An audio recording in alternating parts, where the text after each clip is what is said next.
ఆటోదారులకి మద్దతుగా ఇవాళ ఆటోలో నేను వస్తే ఆ ఆటోని లోపల పంపించకపోతే నిరసనగా ఇవాళ అసెంబ్లీకి నేను నడుచుకుంటూ పోతా ఉన్నాను లోపలికి.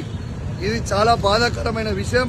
వెనకట ఎంతో మంది కార్లు లేనప్పుడు ఆటోలలో వచ్చే వాళ్ళ ఎమ్మెల్యేలు, బస్సులలో వచ్చే వాళ్ళ ఎమ్మెల్యేలు చాలా మంది ఉండే.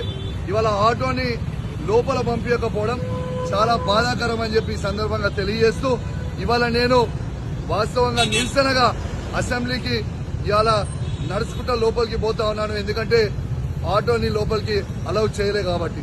జై తెలంగాణ, జై కేసీఆర్.